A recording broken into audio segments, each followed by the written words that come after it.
안녕하세요. 황쌤 입시 컨설팅입니다. 오늘 블로그를 보면서 문과 내신 4등급은 어떻게 해야 될지 예비 고3, 그러니까 고3 학생들을 대상으로 설명을 해드리겠습니다.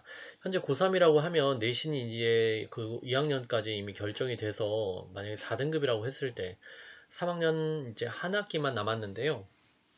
현실적으로 4등급 대학 어디를 갈 수 있을까요? 그리고 제가 정시가 답이라고 했는데 실질적으로 정시로 어디까지 갈 수 있는지를 이제 알아볼 수 있도록 할게요.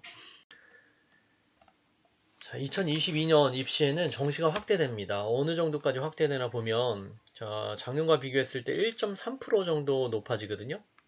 수시가 75.7이고 정시가 24.3으로 조금 높아졌죠. 근데 학교별로 이렇게 따졌을 때 인서울 대학만 한번 볼게요. 예를 들어 건국대 같은 경우 우리가 학종을 많이 생각을 하죠. 건대에 859명의 학종을 모집하는데 가나다군 정시 모집 합쳤을 때 859명을 훨씬 넘어요. 한 1300명 가까이 되겠죠. 500명 이상이 더 많이 뽑는다라는 거예요. 경기대도 보시면 경기대가 학종이 99명인데 뭐 다군에서 82명을 모집하고요. 고대는 학종이 1489명인데 1421명 거의 비등하죠. 경기권 대학을 보면 보통 이제 문과 4등급 대학 학생 4등급 학생들이 이제 가려고 하는 데가 가천대나 카톨릭대 또는 경기대가 될 수 있겠죠. 가천대 같은 경우에는 학생부 종합으로 610명을 모집하는데 정시로는 훨씬 많이 모집하죠.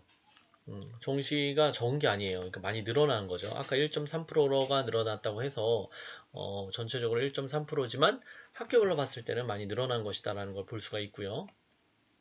자, 만약에 그럼 문과가 그 수시로, 문과 내신 4등급이 수시로 간다고 하면 수원대 갈 수 있을지 한번 볼게요. 수원대 미래 핵심 인재 전형이 이게 1단계 합격자 이렇게 되어 있는데 이게 면접을 봐야 되는 거거든요. 근데 1단계를 통과해야 면접 볼 수 있는 자격이 생기는데 1단계 컷이 한 3.6등급이에요. 그러니까 4등급은 통과를 못 하겠네요. 그럼 수원대는 못 간다고 봐야죠. 그러면 안양대는 갈 수 있을까요? 안양대 같은 경우에 국어국문학의 최저가 4.10이니까 안양대는 갈 수 있겠네요. 물론 학과마다 좀 다르지만 학과에서 뭐 영미, 언어는 조금 힘들 수 있고요. 행정학과 이런 건 좀 힘들겠지만 가능한 학과도 있다라는 거예요. 그래서 만약에 내가 4등급이다 그러면 현실적으로 수시로는 안양대를 갈 수 있다라고 보시면 됩니다. 그러면 정시는 만약에 카톨릭대 정도를 가려고 한다. 그러면 어떻게 돼야 되는지 한번 볼게요. 카톨릭대 정시 등급을 보니까 제가 이번 수능으로 이제 원점수를 국어 80, 수학 75, 영어 80, 사회문화 40, 한국지능 30으로 입력을 했는데 등급으로 따니까 3, 4, 2, 2, 5 이렇게 나왔네요. 그러니까 한국지리는 망한 거죠. 이렇게 했을 때 카톨릭대를 갈 수 있는지 붙을 수 있는지를 볼게요. 카톨릭대 여기 다 합격으로 뜨죠. 물론 사회과학 계열이 추합으로 뜨지만 이 정도는 뭐 최초 기준으로 봤을 때 충분히 합격 가능합니다. 그러면 만약에 내가 수시 4등급으로 안양대가 만족한다. 그러면 수시를 해야죠. 하지만 안양대를 가기 싫다라고 했을 경우에는 내가 최소한 카톨릭대를 가고 싶다라고 했을 경우에는 1년 동안 잘 노력해서 카톨릭대를 갈 수 있도록 등급을 3, 4, 2, 2 정도는 맞춰야 되겠죠.